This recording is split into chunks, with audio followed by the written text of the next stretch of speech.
नारद, जिसकी बात कभी रद्द ना हो। दूसरी बात नारद, यानी कि जो गर्भ से जब बच्चा पैदा होता है ना तो उसके नार आता है कि नहीं, नार, उस नारद, उस नार को रद्द कर दे जो, उसको नारद कहते हैं। उस नार को रद्द कर दे, यानी ये नार जिससे भोजन, गर्भ में बच्चा भोजन पानी लेता है, उस नार को रद्द के, यानी कि जो जन्म और मृत्यु का चक्र को छुड़ा दे, जो गर्भ के नरक को छुड़ा दे, उसको नारद कहते हैं। उनको संत कहते हैं। वो नारद आए, उन्होंने नारद की बात को दिल में रख लिया, संत की बात को दिल में रख लिया। सती ने आप भी रख लो कि संत ही, नारद ही, विष्णु भगत ही, शिव का भगत ही हमारे इस चक्र को छुड़ा सकता है, जन्म मृत्यु के चक्र को, इस नार को रद्द कर सकता है। आता है ना नार, जिसको नार काटते कैंची से दाई काटती है, उस नार को रद्द कर दे, कभी नारा ही नहीं आवे, कभी जन्म ही नहीं लेना पड़े, कभी गर्भ में ही नहीं जाना पड़े, उसको रद्द कर दे, उसको नारद कहते हैं। तीसरा नारद की परिभाषा, तीसरा नारदो देव दर्शन। अगर आपके यहाँ पर कोई नारद आ जाए, कोई संत आ जाए, समझ लो देवता का दर्शन होने वाला है, परमात्मा का दर्शन होने वाला है। बड़ी बड़ी परिभाषा है नारद की। अब नारद जी कह रहे हैं, तो तुलसीदास जी ने क्या लिखा है कि हरि को बचन पड़ जावे फीका,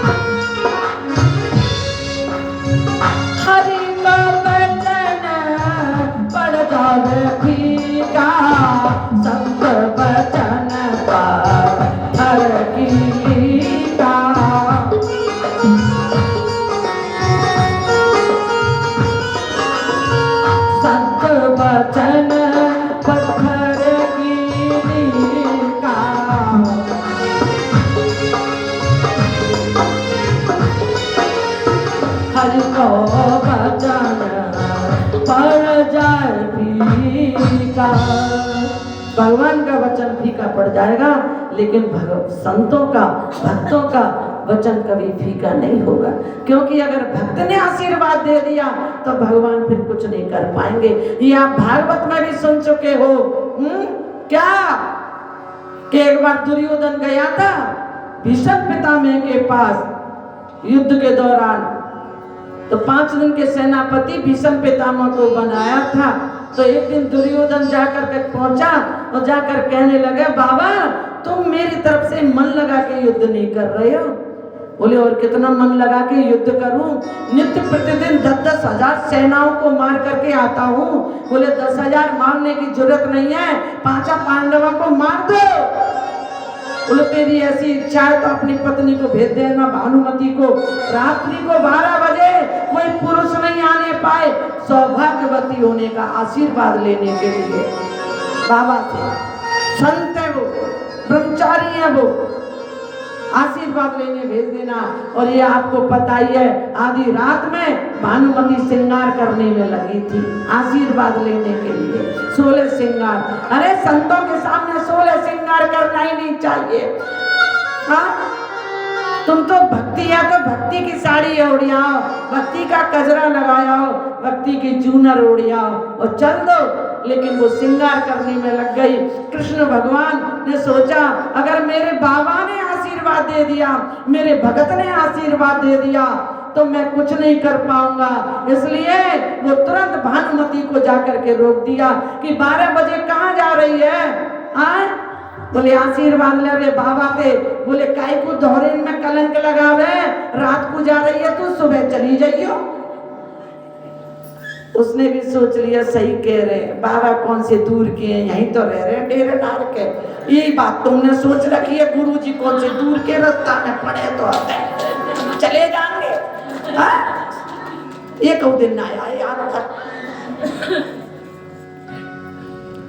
रह गई, आशीर्वाद से रह गई, संत का आशीर्वाद नहीं ले पाई। भगवान कृष्ण तुरंत द्रौपदी के अर्जुन के बगल में द्रौपदी सोई हुई थी और ले आए द्रौपदी को।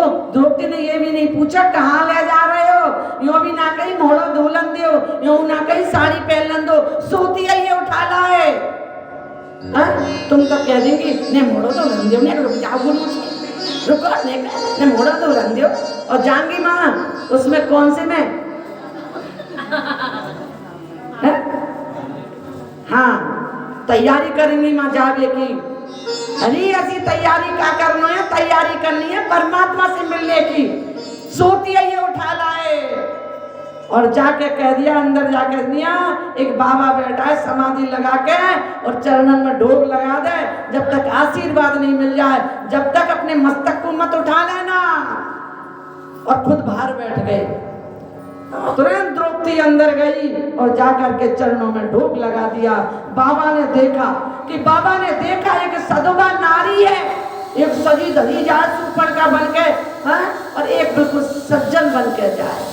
सधवा माने साधु माने सज्जन। बाबा ने देखा एक सधवा नारी है, चरणों में शीश झुकाती है, इसके तन की रंगी साड़ी सधवापन को दर्शाती है। आशीर्वाद मुख से निकला, सौभाग्यवती तू हो बेटी, तेरे हाथों की मेहंदी का ये रंग नहीं छूटे बेटी। आशीर्वाद ले आई बाबा से और जब